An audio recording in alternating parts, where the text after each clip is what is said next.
you have ever been told you were too much or not enough by the one person who was supposed to love all of you, this story is for you. Hit that subscribe button and turn on notifications because you do not want to miss a single episode. Now let's get into it. The champagne glass slipped from Amara's hand and shattered on the marble floor. Nobody rushed to help her. The crowd parted slowly, the way people do when they have witnessed something they would rather pretend they didn't see. Amara stood in the middle of the Echo Hotel lobby, in the yellow dress she had ironed twice that evening. Broken glass at her feet, the sound of her own heartbeat louder than the live band playing in the banquet hall behind her. Toby didn't even look down at the mess. He stood 3 feet away from her. New Rolex, new suit, new woman pressed against his left side like she had always been there. The woman was tall, polished, draped in red. She looked at Amara the way people look at something mildly inconvenient. A slow blink, a half smile, then nothing. Amara's voice came out barely above a whisper. "Toby, what is this?" He exhaled, long and slow, like she was the one who had made a scene, like she was the problem. "Amara," he said her name like a full sentence, like a door closing. "I have been calling you for 3 days. Her voice began to climb. 3 days, Toby. I went to the hospital because I thought something happened to you." "Lower your voice." "Do not tell me to lower my voice." The shake was gone. Something harder had replaced it. "Who is she?" The woman in red touched Toby's arm. He said something quietly to her. She walked away without protest, the kind of woman who already knew she had nothing to worry about. Toby straightened his jacket. He looked at Amara, really looked at her. And what lived in his eyes was not guilt, not cruelty, not even indifference. It was relief, the relief of a man about to put down something heavy. "I've been trying to find the right time," he said. "The right time for what?" "I can't do this anymore, Amara. We're done." The lobby seemed to tilt. The band kept playing. Someone laughed loudly somewhere behind her, and the sound was obscene. "Done?" she repeated. "I have worked for years to become someone." His voice was measured, rehearsed. "I sacrificed, I built something, and now that I'm finally here, finally at this level," he paused. And when the next words came, they landed like a fist. "I need a woman who matches that. A woman who takes care of herself, who has some self-respect." His eyes moved over her once, slowly, deliberately, up and down, the way you assess something you are deciding to discard. "Look at you, Amara. You let yourself go completely. You are fat. You are tired. You look like someone's house girl, not the wife of a man in my position." The room went completely silent. Or perhaps she simply lost the ability to hear it. Around her, she felt the shift. Guests who had been pretending not to listen, now frozen, unable to look away. A woman nearby pressed her mouth to her mouth. A man in a grey suit stared at his shoes. Amara stood very still. She felt the words enter her body the way cold water does, all at once, everywhere, taking the breath. She had skipped meals so he could pay his staff. She had worn the same 3 dresses in rotation for 2 years so he could afford his business trips. She had packed her design table into a box, folded her dreams into the back of a wardrobe, and given him the best and quietest years of her life. And he was standing in a hotel lobby telling her she was not enough to look at. One tear escaped. She allowed it exactly 1 second before she pulled everything back inside. She nodded, slowly, the way you nod when your legs still walk even though the ground has disappeared. She turned and walked toward the exit, shoulders back, chin level, because the only thing she had left in that lobby was her dignity, and she was leaving with it if it killed her. She pushed through the glass doors into the Lagos night. Hot air, distant generators, the chaos of Ajah traffic indifferent to her pain. She stopped on the pavement and pressed both palms flat against her stomach, as if she could hold herself together from the outside. She looked down on her yellow dress, the dress she had been so careful with. Ironed twice, she had thought she looked nice. "Amara?" She turned. Emeka Adekunle stood just outside the hotel entrance, tall, unhurried, in a dank-fitted suit. He had the kind of stillness that didn't need to announce itself. She hadn't seen him since 7 years, but he knew him immediately. "I was inside," he said quietly. "I heard." She laughed, a short, fractured sound. perfect. Don't, his voice was low. Don't be embarrassed. Not in front of me. She looked at him. There was no pity in his expression. That was the only reason she didn't collapse completely. He looked at her the way you look at someone who matters. Simply, directly, without flinching. Let me take you somewhere. I'm fine. You're not. No judgment, just a fact. You don't have to be fine tonight. She looked at him for a long moment. Lagos moved around them. Okada horns, a groundnut seller nearby, a couple arguing across the road, life refusing to stop for anyone's heartbreak. Then she nodded. They sat in his packed car for over an hour, the aircon running, the city humming outside the windows. She talked. He listened, not waiting for a gap to offer advice, but actually receiving every word. She told him about the 2 jobs, about packing her design table away, about the way Toby had stopped seeing her so gradually that she hadn't noticed until one morning she looked in the mirror and couldn't remember the last time she had liked what she found there. He looked at me like nothing, she said, in front of all those people. He looked at my body like... She stopped, swallowed. I believed him. For a moment standing there, I believed him. Emeka was quiet for a moment. Then he said, that's what cruelty does. It finds the 1 second you're not ready, and it steps in. He turned to look at her fully. But Amara, what he saw tonight is not what is there. It was never what was there. She looked out the window. A bus rattled past, bright and loud and indifferent. I gave him everything, she said softly. I know, and you're going to get it all back. Not from him, from yourself. She didn't respond, but something shifted, barely, quietly, like a room changes when someone opens a window. Sola was still awake when Amara walked through the door. She took one look at her sister, the careful posture, the dry eyes, the yellow dress that started the evening with so much hope, and she knew. She opened her arms without a word, and that was when Amara finally broke. Not the quiet, polite tears she had trained herself to shed in bathrooms and car parks over the years. This was the deep kind, the ugly kind, the kind that comes from somewhere below the stomach and takes everything with it on the way out. Sola held her and rocked her and said nothing useful and everything necessary, the way only a sister can. When it was over, Amara sat on the kitchen floor with her back against the cabinet, legs stretched in front of her, yellow dress spread around her. Sola sat beside her, 2 mugs of tea between them that neither of them touched. Tell me exactly what he said, Sola said quietly. Amara stared at the opposite wall. He said I let myself go. A pause. He said I was fat, that I looked like someone's house girl, that he needed a woman who matched his level. Her voice was completely flat, the voice of someone reporting damage after the feeling has temporarily gone numb. He said it in front of everyone, Sola. He looked at my body up and down in front of all those people.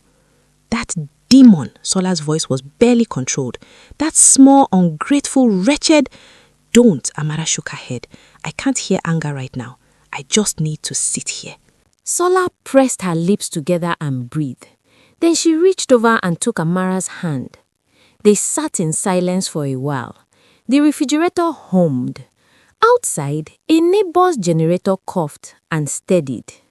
Can I ask you something? Sola said eventually. Amara looked at her. Do you actually believe what he said about your body? Amara opened her mouth, then closed it. Her eyes dropped to her lap, to her hands resting on the yellow fabric of her dress, to the soft curve of her stomach beneath it. She thought about the way Toby's eyes had moved over her in that lobby, slow, dismissive, like an inspection, like she had failed something. I don't know, she said honestly. I know I'm not what I was when we married. I know I stopped going to the gym when money got tight and we couldn't afford the membership. I know I stopped cooking properly because I was always too tired from the second job. She swallowed. I know I stopped taking care of myself because I was too busy taking care of him. And somewhere in all of that, her voice cracked slightly, I just disappeared. Listen to me, Sola turned to face her fully. Your body carried 2 jobs, his failing business, his ego, his mother's wahala, and years of quiet suffering. Your body did all of that and is still here. You hear me?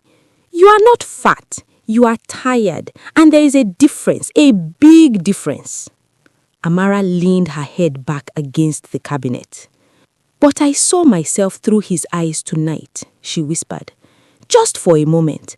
And it was... She stopped. I don't want to see myself that way anymore. Then don't, Solace said simply. Take that back from him. Your body belongs to you, not to Toby, not to whatever red-dressed woman he's parading around. To you. Amara was quiet for a long time after that. At midnight, she found her old sketchbooks. She sat on the parlor floor, surrounded by designs she had drawn at 22 with the absolute certainty that one day the world would wear her work. Beautiful things, structured gowns, draped silhouettes, fabric combinations that played with color the way music plays with silence. She looked at them for a long time. She did not throw them away. She fell asleep on the floor with a sketchbook open across her chest. She woke up the next morning with a decision sitting quietly inside her, the way important decisions often arrive. Not loudly, not dramatically, just present, waiting. She stood in front of Sola's bathroom mirror for a long time. She looked at herself, really looked, the way she had stopped doing for years. She looked at her face first, the cheekbones she had always had, the eyes she had inherited from her mother, the full lips Toby had once said he loved. Then she looked at the rest of herself, her body, the body he had mocked in a hotel lobby in front of strangers. She made herself stand there until the shame passed. It took a while, but it passed. And when it did, what replaced it was not confidence. Not yet. It was something quieter and more dangerous. It was refusal. A low, steady refusal to let his voice be the last thing she believed about herself. She said one thing to her reflection before she walked away from the mirror. You are not what he said, and you are going to prove it, not for him, for you. Emeka called that morning. She answered on the third ring. How are you? He asked. Honestly, I've been better and worse. I'm somewhere in the middle. Are you eating? She almost smiled. You sound like somebody's mother. I'll take that. A bit of silence. I want to tell you something, and I need you to hear it fully before you respond. She sat up straighter. That's not a reassuring beginning. I'm opening a boutique, luxury fashion and lifestyle, Victoria Island, 3 months to launch. I need a creative director, someone who understands beauty not just commercially, but instinctively, someone who feels it. A pause. I thought of you before I thought of anyone else. Silence stretched between them. Emeka, he remembered the dress you made for your mother's 50th. You were 19, red and gold Ankara, structured bodies, the way you draped the shoulder. I've seen trained designers do less with double the resources and double the time. Amara's throat tightened. She remembered that dress. She remembered her mother weeping when she put it on. She remembered thinking, this is what I am supposed to do with my life. I haven't designed anything properly in 3 years, she said quietly. Because you were buried, not gone, buried. You told me the difference yourself. She looked across the room at the sketchbooks still spread across Sola's parlor floor from the night before. I'll think about it. That's all I'm asking. She thought about it for 4 hours. She thought about Toby's eyes moving over her in that lobby. She thought about the woman in the mirror that morning. She thought about the sketchbook open on her chest while she slept, like something that had refused to let her go even while she wasn't paying attention. Then she called Sola. He offered me a job. Sola's scream was immediate and completely unhinged. Amara held the phone away from her ear. I said what I said. Go and collect that job before he changes his mind. This is God, Amara. This is God doing what God does. It might be complicated. Everything good is complicated. Go. She went. The first morning she showed up at the boutique site, something shifted in her. She stood in the empty space, raw walls, concrete floor, the smell of fresh paint, and she felt something she hadn't felt in so long she had almost forgotten its name: possibility. She started waking up at 5 every morning, not because anybody told her to, because she had somewhere to be and something to build, and a version of herself waiting on the other side of the walk. She started walking, first just around the estate, then longer, then running short distances that became longer distances, not because of what Toby had said. She was honest with herself about that. She had tried that motivation on the first morning and it felt poisonous, like running towards someone else's opinion of her. She ran towards herself instead, towards the woman in the sketchbook, towards the woman who had stood in front of a mirror and chosen refusal over shame. She started cooking again. Simple things first, then with more attention. She started sleeping properly. She started wearing her own designs to the boutique site, unfinished pieces that she adjusted and refined on herself. Her own body, the first canvas. Sola noticed it on a Tuesday morning, 3 weeks in. She watched Amara move across a room and went very quiet. "What?" Amara asked. "Nothing." Sola shook her head slowly, eyes soft. "You are just walking differently." "How?"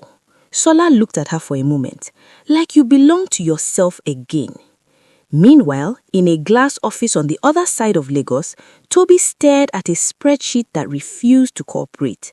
His business partner had pulled out 2 weeks ago, a contract dispute Toby handled with the same arrogance he now applied to everything.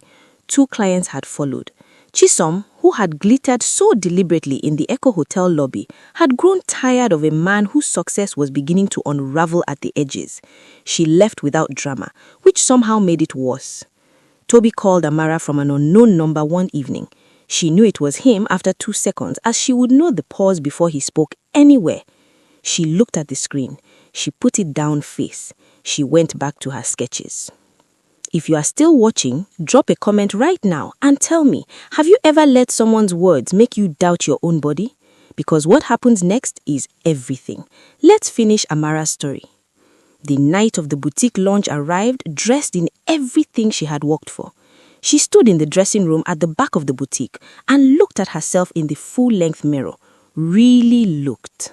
The wine red gown she had designed and sewn herself, structured at the shoulder, nipping at the waist, fluid at the hem, fit her body the way clothes fit a woman who has made peace with herself. Not the body Toby had married. Not the body he had mocked in a hotel lobby. Her body, the one that had woken up at 5 every morning, the one that had ran through Lagos estates in the dark, the one that had bent over a design table until 2 a.m. and risen again without complaint, the one that had carried years of invisible labor and come out the other side still standing. She ran her hand slowly down her sides. She did not look away from her own reflection. She whispered, "Look at what you did." Sola appeared in the doorway behind her and stopped speaking mid-sentence. Whatever she had been about to say dissolved completely. She stood there looking at her sister in that wine-red gown, Lagos lunch noise drifting from the front of the boutique, and her eyes filled. "Amara." "Don't cry," Amara said immediately. "My face is done." "I'm not crying," Sola said, crying. She crossed the room and gripped both of Amara's arms from behind, both of them looking at each other in the mirror. "Look at you. Look at what you built. This whole place. Every single thing in this room. You did this." "We did." "No." Sola shook her head firmly. "You own it tonight. Every single piece of it." The boutique was extraordinary. Amara had poured 3 months of herself into every corner of it, and it showed. Warm lighting that made skin glow, her designs on every mannequin, fabric and structure and color arranged with the instinct of someone who had been dreaming about this since she was 19 years old. Lagos came out in full. Press, socialites, designers, business people, the kind of crowd that decides what matters. Amara walked the room the way she had always secretly known how to. She remembered names, she asked real questions, she spoke about her designs with the quiet authority of someone who knows exactly what they made and why. Emeka stayed close but not attached, present without hovering, and she could feel his eyes on her across the room, steady and warm, the way sunlight follows you from window to window. At some point in the evening, she felt it before she saw it. That old instinct, the one trained into her by years of listening for a particular footstep, a particular energy entering a room. She turned. Toby stood near the entrance. He had come alone. His suit was good, but something about him had diminished. Not physically, but in the way that men diminish when the borrowed confidence of someone else's devotion has been returned. He looked around the boutique slowly. The crowd, the designs, the gleaming completeness of the life she had constructed in the months since she had broken her open on a marble floor. Something moved across his face. Recognition. The specific agony of understanding too late exactly what you had. He found her across the room and moved toward her.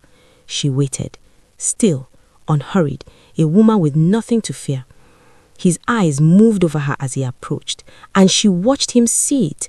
The wine-red gown, the way she stood in it, the way 3 months of choosing herself lived in her posture, her shoulders, the steadiness of her gaze. She watched him take in the woman in front of him and understand that this was not a version of Amara he had ever been given access to. This was what had been underneath the whole time, waiting for him to leave so it could finally come out. Amara. His voice was quieter than she had ever heard it. This place is... He looked around once more. This is incredible. Thank you. He moved closer, lowered his voice. I need to talk to you. She looked at him calmly. You can talk. Chisom is gone. The business is... He stopped. His jaw tightened. I'm in trouble, Amara. Real trouble. And I know I destroyed everything between us. I know that. But I need you to know that what I said to you, he exhaled, what I said about your body, about the way you looked, I was wrong. I was cruel. I stood there and I said things to you that I cannot take back, and I know, Amara said quietly, you cannot take them back. He stopped. You said them in public. She continued, her voice low and even. You looked at my body, this body, the one that worked 2 jobs for you, the one that went without so you could have enough, the one that carried everything while you built your dream, and you used it to humiliate me in front of strangers. She paused. Let that sit. Do you understand what that does to a person? I stood in front of a mirror the morning after and I had to fight, actually fight, not to see myself through your eyes. That is what you gave me. Toby said nothing. His eyes dropped. But here is what I want you to know, Amara said. I won. That fight, I won it. And everything you see tonight, this gown, this boutique, this woman standing in front of you, none of it happened in spite of what you said. It happened because I refused to let it be the last word. She straightened. Go and fix your life, Toby. I genuinely mean that. But do it without me. We are done. And this time, I am the one saying it. He stood there for a long moment, a man at the end of something he ended himself. Then he nodded once and walked back the way he came. Amara turned around and Emeka was standing 3 feet behind her. She hadn't heard him approach. His expression was open, his big, calm eyes steady and full. How much of that did you hear? She asked. Enough. His voice was low. Are you okay? She thought about it honestly, the way she had started doing everything, honestly. Yes, she said, I really am. He reached out and took her hand, not for the room, not dramatically, just his fingers finding hers the way something settles into its exact right place. He leaned close and spoke quietly near her ear, his voice warm against her skin. I have something to tell you, and this time I'm not going to be careful about it. She looked up at him. I love you, Amara. I think I have loved you since before either of us knew what to do with it. And I need you to know that I see you, all of you, every part of you, and there is not one single thing I would change. She felt those words move through her differently from any words she had received in years, not because they were romantic, because they were the precise opposite of the ones that shattered a champagne glass in a hotel lobby. They were the antidote spoken quietly by a man who meant every syllable. She kissed him first this time, right there in the middle of everything. The Lagos crowd, the warm lights, her designs on every wall. She kissed him with the fullness of a woman who had found her way back to herself and was no longer afraid to take up space. He pulled her in and held her like someone who had been patient long enough and intended to make up for every second of it. Somewhere nearby, Sola made a noise that could only be described as unhinged celebration.